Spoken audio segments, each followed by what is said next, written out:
Hi there, this is Pride Daily.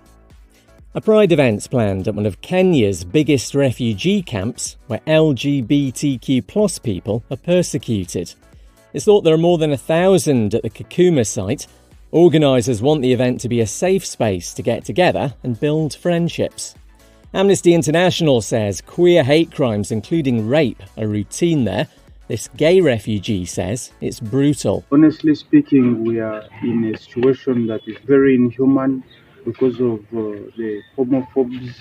The majority straight people here really attack us. Our lives are in danger here. The camp's home to more than 200,000 refugees and asylum seekers. It's hoped the Pride event can happen on Friday if enough money's raised to cover costs. A cafe, which is the first in Australia for queer people living with dementia, is celebrating its first birthday. The Memory Lane Cafe in Victoria allows them to socialise and share their experiences. It's for family and carers as well, with support and advice provided by staff from Dementia Australia. And after splitting up last year, gay influencers Nikki Champa and Pierre Boo are getting divorced. The pair tied the knot in Las Vegas 2 years ago, having been together since 2017. Champa's listed irreconcilable differences as the reason they're divorcing, says the relationship had become a brand.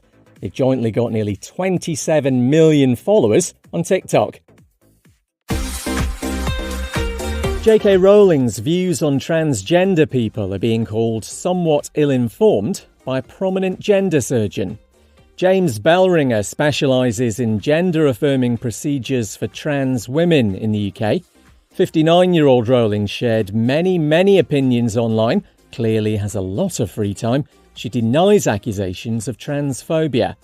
James tells Lad Bible the Harry Potter author needs to stay in her lane. I'm not going to try and write a children's book tomorrow. I'd rather wish she'd stick out of what I do and not comment on stuff that she doesn't know much about either. She's entitled to an opinion, but it seems slightly unfair to use her privileged position to make, I think, somewhat ill-informed comment about this patient group. As we've covered previously, Rowling was recently named in a cyberbullying lawsuit. Olympic boxer Iman Khalif was targeted relentlessly online over false claims she's trans. Britain's temporary ban on puberty blockers has been extended till November 27th and now also covers Northern Ireland. The drugs are given to children who are questioning their gender and work by suppressing the release of hormones. They were banned in response to the findings of a report earlier this year, which have been contested, saying more evidence is needed on their long-term impact. And Detox from RuPaul's Drag Race has come out as transgender. Happened during a performance in Chicago, and it was very matter-of-fact.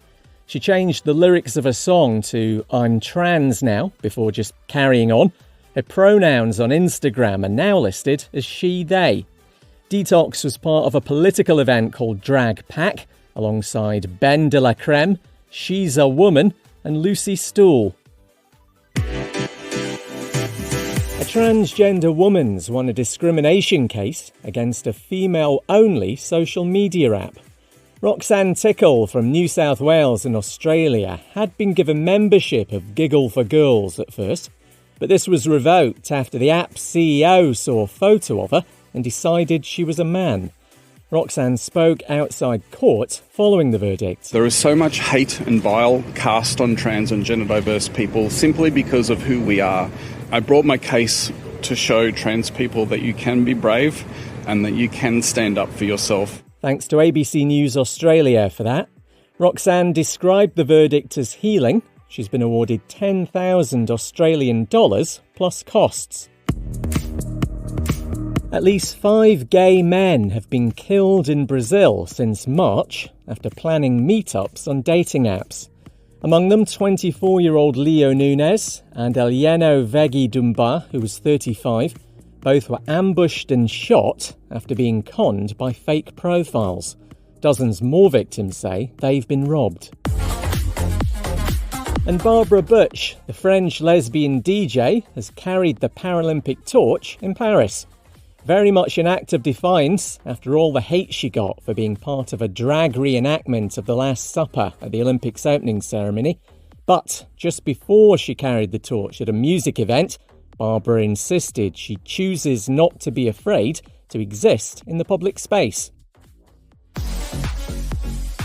LGBTQ+ people are being ignored by the census in Australia yet again. Plans for a question about sexuality and gender diversity have been dropped without warning. The government says it's to avoid divisive debates. Nikki Bath's the CEO of LGBTIQ+ Health Australia. She tells ABC News we need this kind of information to plan queer health services. We need to know about all of the information that we garner from the census, but with an LGBTIQ+ lens across it so that we can understand what we need to understand for good investment. We have incredible health disparities and we need to know where we're living. It's the data that comes from that. It's life-saving data. It's estimated about 1 in 10 people in the country are LGBTQ+. Equality Australia says they're being rendered invisible and the decision's a betrayal. You know how right-wing, knuckle-dragging, boneheaded, bedwetting bigots think they can just call queer people whatever they like? Well, try that, but it'll cost you. $200,000 to be precise, after a Republican politician in New Hampshire in the US made false claims about 2 drag queens. David Love accused Robert Champion of being a sex offender and Michael McMahon of touching children inappropriately. The state representatives admitted he lied. And Grindr's changed its notification sound to a grunt. This is in honour of the US Open tennis tournament, which is on until September 8th. Players are well known for their almost indecent exhalations. The dating app says you can turn the grunt off if it troubles you. A brewery in Texas has created a big gay beer to push back against hate. It's after Brutorium's monthly drag brunch was cancelled in June because of a bomb threat. Proceeds from the IPA will go to Veterans for Equality who protect queer events from bigoted boneheads. Jen Peñas, the group's founder. This is what my vets do. When there's protesters, they have signs, they hold up, and it blocks them out. We like to de-escalate things. We don't like to instigate. We are non-confrontational as much as possible, but as veterans, we don't mind getting froggy if we need to. Oh, I am so froggy. The Big Gay Beer is 8.7% and very fruity, with pink guava, mango and orange. It's Bi Pride tomorrow in London, the biggest celebration of bisexuality in the UK. More than 1,300 people turned out for it last year, and this time round, drag queen Lily Snatchdragon is one of the main stage hosts. All comes ahead of Bisexual Visibility Month, which kicks off on Sunday. And Di and Shun from the hit same-sex dating show The Boyfriend have launched their own YouTube channel. There's already a few videos on there, one titled His Melancholy, His Tolerance, So Deep.